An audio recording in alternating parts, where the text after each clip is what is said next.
issued. In other words, an inmate may receive, between the time he's sentenced and the time he's executed, as many as 6 execution warrants. If it's in the early phases of the appeal process, that execution warrant is really a notice to go to the next appeal. The appeals process could take around 4 years. The longest I've known it to take is 11 years. And as average is more like 6 or 7. But each case is so different that you have to know a lot about that particular case to know how long it's going to take it to get through the process. I just got denied last week, so I got one more step to go. And it was kind of disappointing because I thought I was going to get a reversal at that stage, you know. They had my case in court almost 5 years before they ruled on it. And me and my lawyer both thought that with them taking that much time, they were really looking at some things and it was going to benefit me. And turned around and denied me all the way around, you know. So, like I said, that was kind of disappointing. I hadn't really anticipated getting denied, you know. I kind of had my heart set on getting a reversal, you know. So that kind of knocked me down a little bit. So I'm slowly getting back to where I was. I mean, I got some things I got to do in the law library.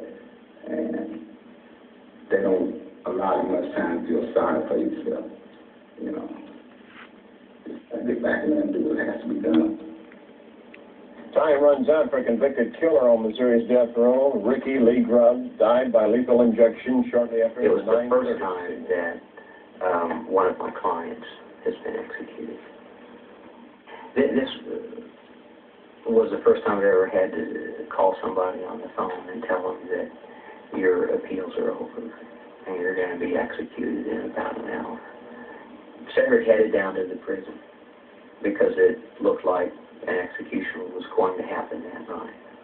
And he had been prepped and prepared and was basically at that point ready for the execution to go on. He was extremely calm. It was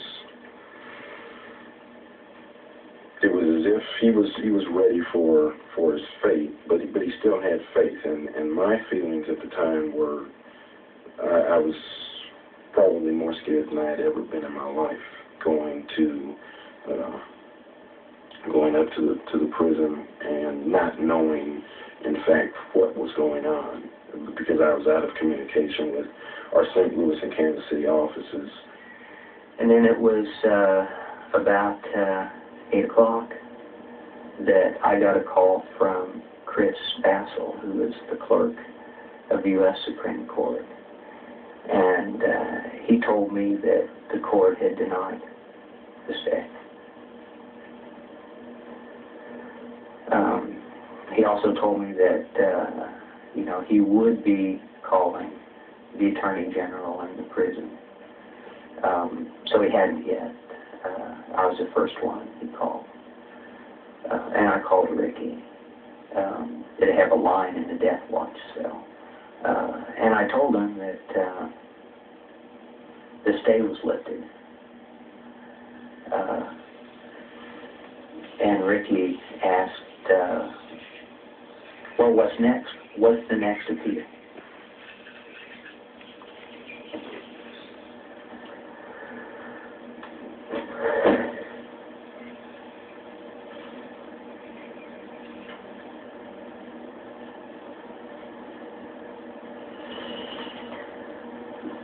And I had to get just real blunt with him and tell him that was the next appeal. That was it. It's over. He said, well, what about the petition for certiorari? And I told him that, well, that was what this was. That was what it was. And he thought they took a lot longer than that. And they usually do. And so I had to tell him that he probably had about an hour. Maybe a little more, maybe probably had about an hour. Maybe a little more, maybe a little less. And so he said, okay. I asked him if there was anything that I could do at that point. And he wanted to be left alone so he could visit with his family for just a little bit. And so, I got off the phone so he could do that.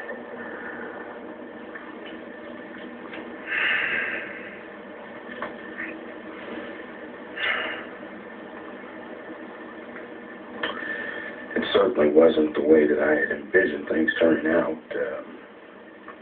I was then escorted out of the cell and directly to the witness holding cell, where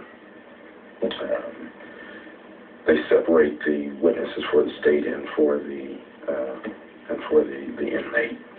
And I was held there for roughly an hour before the execution was to take place. They have a procedure that is extremely cold and goal-oriented. They lift the blinds. You are viewing a body that is strapped to a gurney. I could see the back of Ricky's head, and I could see the sheet that was covering his body going up and down as he breathed. And then they started the procedure. At that point, they let the shades back down, said it was complete, and immediately ushered me out of the witness room, up through the prison and out of the prison. And that was, in a sense, it.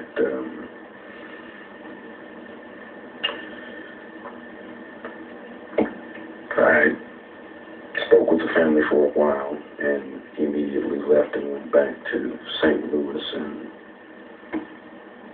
don't have much recollection of the drive other than the fact that I just wanted to get away from that situation and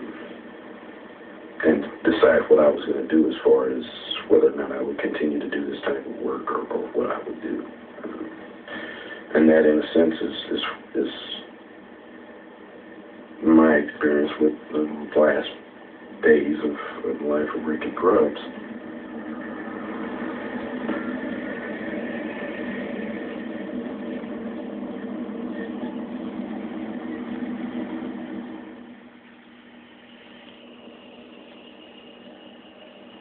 Just even the atmosphere is different, even the color figurations is different, even the quietness, the stillness, It's like a funeral parlor to me, We in a dead city and they business as usual for these people.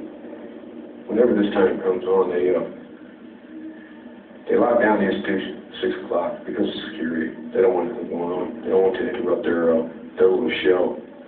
To us, it's confusing because it gives you too much time to sit in there and think. I just don't understand why that 7:30 in the morning they pop your door and they let you back out like nothing happened the night before. That's where the men get to feeling it. Nobody cares.